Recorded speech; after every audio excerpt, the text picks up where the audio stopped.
Natagpuang patay ang isang 11 taong gulang na batang babae na hinihinalang hinalay at kasama nitong 8 taong gulang na batang lalaki sa barangay Graceville, San Jose del Monte, Bulacan.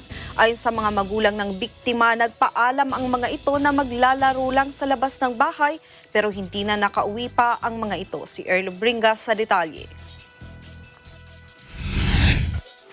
Sa masukal na bahagi na ito, natagpuan ng mga pulis ang 2 bata na nakahandusay at wala ng buhay na si Jenny De Vera, 11 years old, at si Lou Anderson, 8 years old.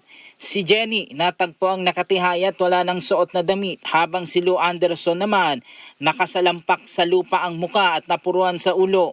Pareho silang may mga sugat sa iba't ibang bahagi ng katawan. Bulaga ako dahil yung anak ko nakatihaya na, wala nang damit pang baba at saka sa pantaas nakaangat na.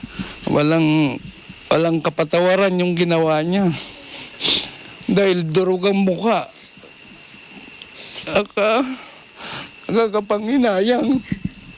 Martes ng umaga ng May 11, nagpaalam sa kanyang mga magulang si Jenny na maglalaro lamang sa labas ng kanilang bahay kasama ang kalaro nitong kapitbahay na si Lou Anderson. Pero lumipas ang 24 oras, dito na naghinala ang mga pamilya at hinanap na ang mga ito dahil hindi pa rin nakakauwi ng bahay ang mga bata. Hindi matanggap ng pamilya De Vera na sasapitin ito ng kanilang anak hanggang sa mabalitaan na nga nila na natagpuan ang mga ito. Masayahing bata at magpagmahal sa magulang, ganyan inilarawan ng kanyang mga magulang si Jenny. Si Jenny ay pang-4 sa kanila magkakapatid ayon sa ina nito. Pangarap pa naman sana nitong maging flight stewardess. Ang kapatid ni Lou Anderson, inilarawan niyang malambing at mabait na bata daw ito, kaya hindi nila matanggap na ganitong paraan ay mawawala na ito sa kanilang pamilya. Wala po kasi wala naman po kaming nakasamaan ng loob. Kasi po maayos naman din kami makitrato sa iba, kaya wala po kaming alam na pwedeng gumawa niyan sa namin, sa kapatid ko. Ito, nagluluksa. Yung mama ko, trauma. Siyempre, kahit sinong magulang, hindi naman gusto makitang ganun yung anak nila. Sa inisyal na investigasyon ng San Jose del Monte PNP, umaga ng May 12 nang ma-report sa kanilang insidente. Pagtungo nila sa lugar, dito nila na-discover ang 2 bangkay na hindi naman magkalayo ng lugar sa crime scene. Ayon sa mga barangay officials ng Gumaog East kung saan nakatira ang mga biktima, may inisyal na silang impormasyon sa pagkakilala ng suspect. Hinala nila, hindi lang isang tao ang may gawa ng krimen.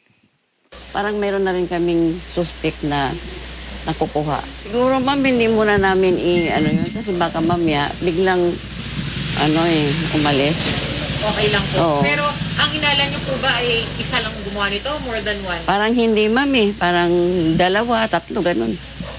Dahil? Kasi siyempre 2 sila 2 yung namatay ma'am Kaya siguro hindi lang yun Pero ayon sa San Jose del Monte PNP, may 2 person of interest na silang tinitignan sa krimen at patuloy pa rin ang kanilang investigasyon. Isa sa ilalim din sa autopsy ang bangkay ng 2 bata para makakuha pa ng karagdagang ebidensya sa pagkamatay ng mga ito. Hustisya ang sigaw ng magulang ng mga biktima at umaasa na agad na mahuhuli ang mga salarin. Para sa Eagle News, Erlo Bringas, we live in interesting times.